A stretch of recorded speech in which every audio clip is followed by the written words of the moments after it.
Hello, this is Dr. Michelle Saltarrelli with Autumn Oak Speech, Voice, and Hearing, and this is our podcast, Here to Speak. With this podcast, we'll be talking about anything related to speech, hearing, business, and professional development / professional etiquette. Thanks for joining. Let's talk about play and the importance of play with our children. I think there's kind of a trend right now, and I believe that this trend has been going on probably for decades, because now my boys are teenagers, and I know that during their infancy and toddler years, I saw this. So, and it didn't start then, but it's definitely continuing. And what I'm speaking about is, for some reason, the focus and the importance of play with our children, or having our children play instead of going to a little daycare that has a strict curriculum for a toddler, how that is really the latter, the curriculum, is highly regarded and sought, whereas the play, not so much. And that's alarming to me. And it has been alarming to me for a long time. You know, we understand my education is in speech pathology and audiology. So I had to take child development courses and special ed courses and anatomy and, that kind of stuff. So I had to learn the importance of play in general.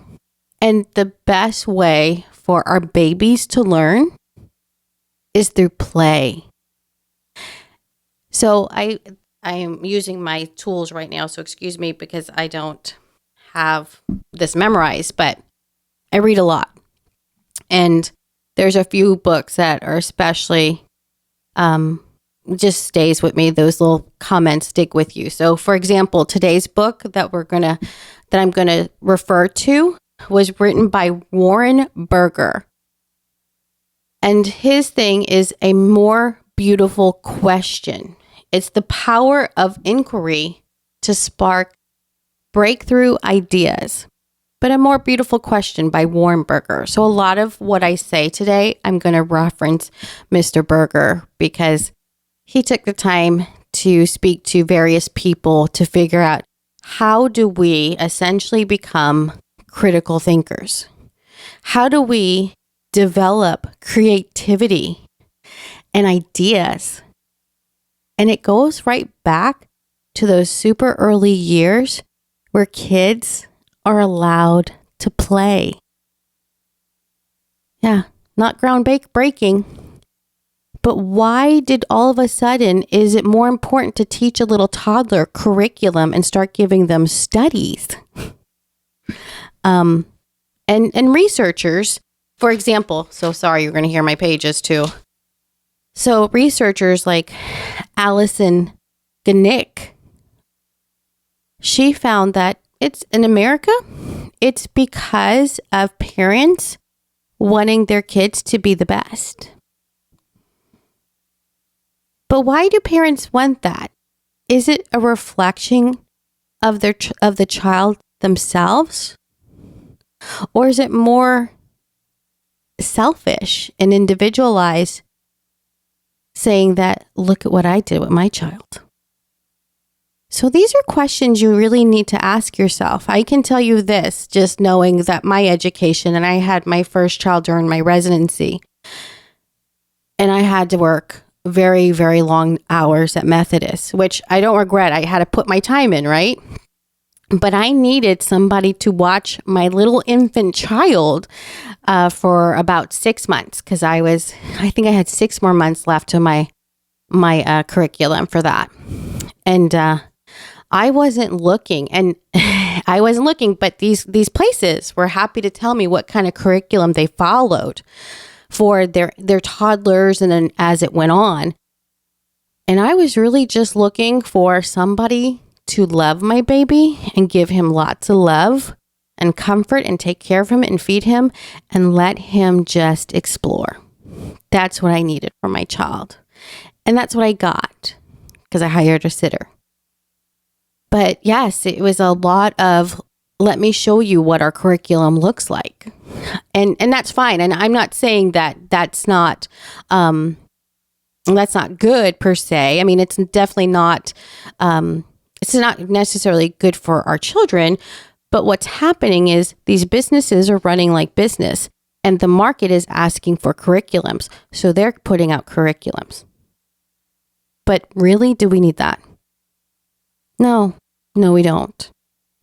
So what happens when, what we're finding is when an infant or a baby or a toddler or even, into those early elementary years, what happens is the best way for a child to learn is through play and exploration. And then we know that that's going to pique their curiosity and pique their ideas and their learning. So we know that we need to encourage, and teach or even tolerate questioning. And it's quite interesting because in this book, what we find is that, a child will ask about 100 questions a day. And that's a really good thing because in this book, they equate these little people as just your typical scientists, because that's what scientists do, right? Anybody that's in research, we ask why? Why is that happening? And we try to get our hypothesis together, and then we start the experiments to see what data we collect to figure out why this is happening the way it is. That's a scientist. That's what we do with our research. Kids are naturally born that way to do this stuff. So hence, I want to say it was a 3-year-old, the little preschoolers that are 3-year-olds. And now you can always correct me. It's in the book itself. But the 3-year-olds, they ask up to 100 questions a day per day to their parents. Now, if they're asking you the same question again and again, that's because you haven't quite, they haven't quite, first, A, they don't have the language to say, hey, I still don't understand that. And 2, or hey, you're not really listening to me. You're kind of like just kind of pushing off my question. Or 3, like, hey, I need some more information. There's something that I'm missing here. So that's why it's redundant at times if they keep on asking the same question. But it is imperative for us as a parent to not shut it down, not to unconsciously per se, give them negative reinforcement, which will squelch or reduce the behavior of inquiry and questioning, because they need to learn. And unfortunately, that's what we're seeing. So that negative enforcement, the negative reinforcement, like, I'll answer it later. Can you just watch TV? Just play with your toys? That's all negative reinforcement. Positive reinforcement would look like an answer. Hey, that's a good question. I don't know that answer, and it's okay. We need to teach our kids that we don't always have the answer. We got to teach our kids reality. And by teaching them that you're okay not understanding or not knowing yourself, but hey, you're going to go ahead and do some personal learning and investigate.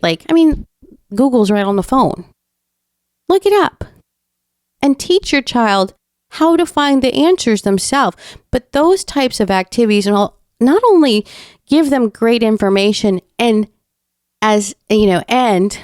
increase the amount of questioning, inquiry, curiosity, and learning, it will also show your child how to problem solve and how to figure things out. And that it's okay not to have the right answer. What is best is to have the right question. And even my students, my master level students that we teach at the clinic need to be personal self-learners. And we're finding that sometimes that has to be retaught. That's not good. We need critical thinkers in this world. Okay, so let's go on to show.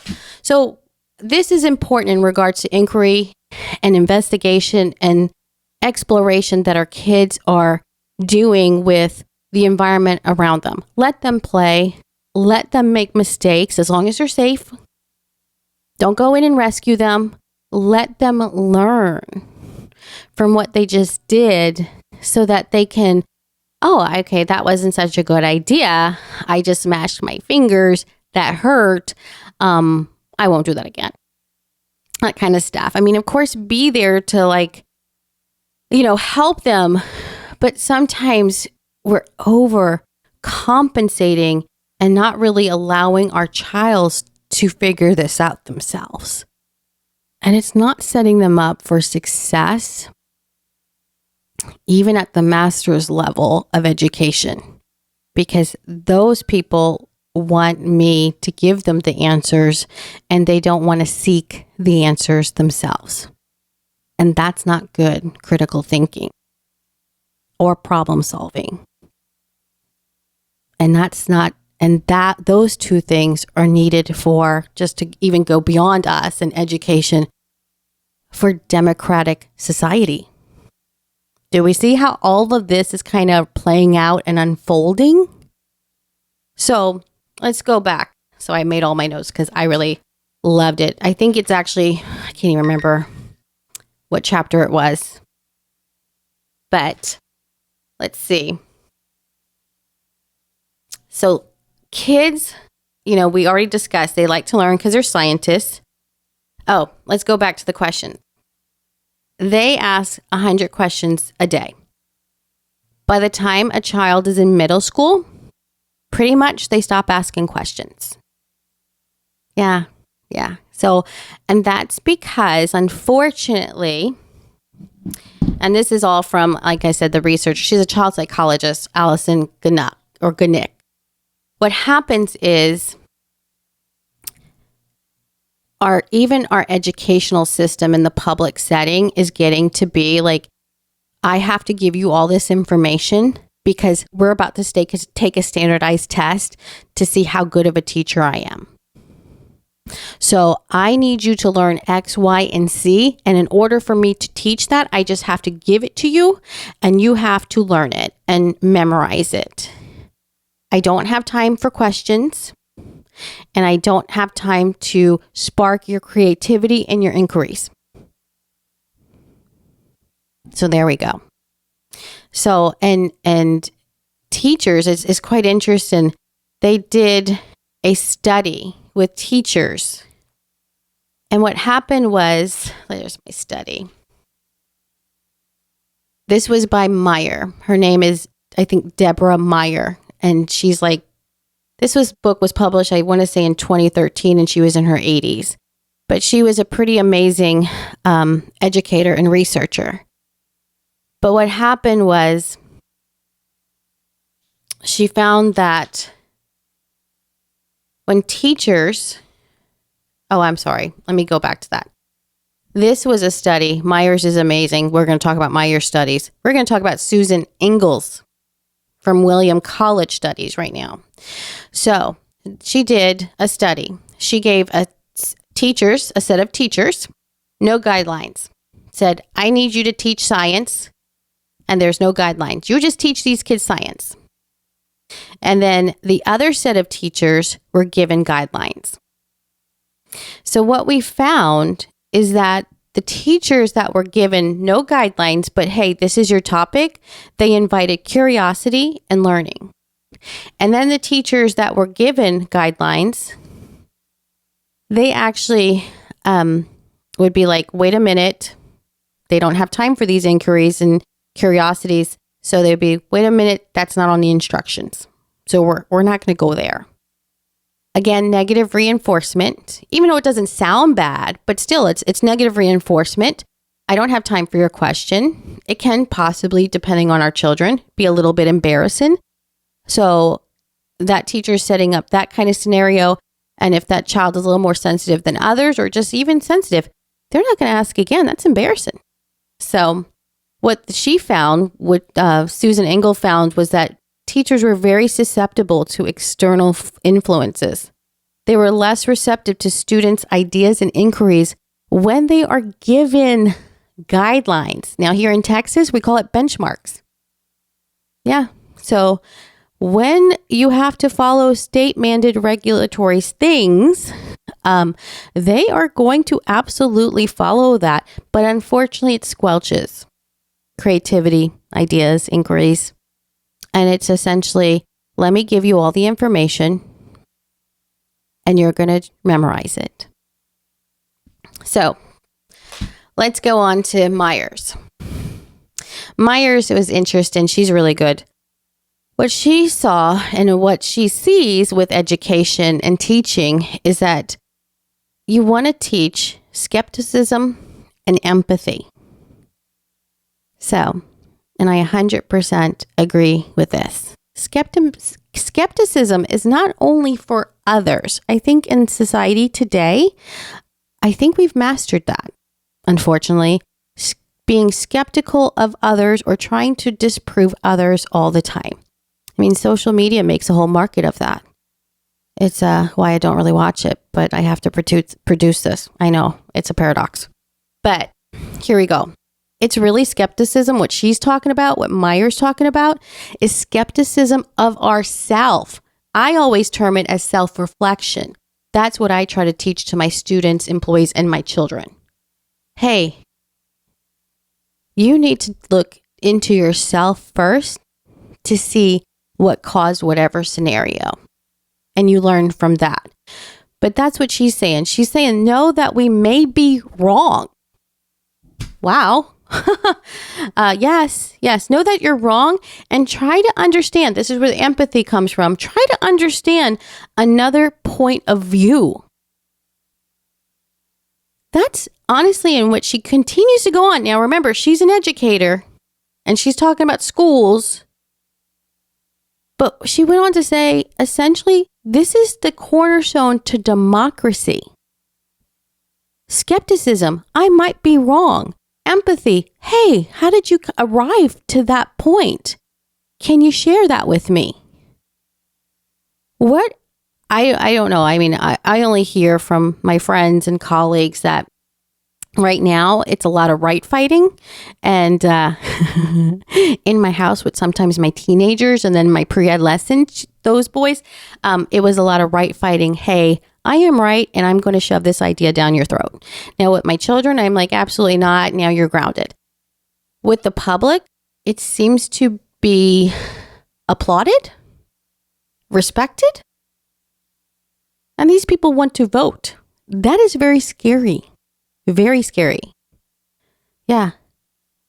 Non-biased opinions or open mind, or like Dr. Meyer says, skepticism and empathy is what we should be teaching. This leads to critical thinkers and problem solving. Good critical thinkers and problem solvers.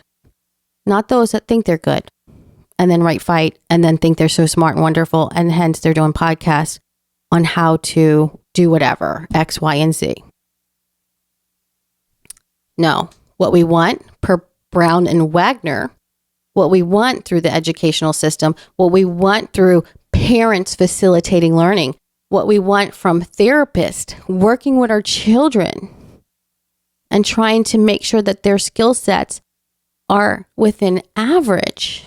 We want them to be through the context of play.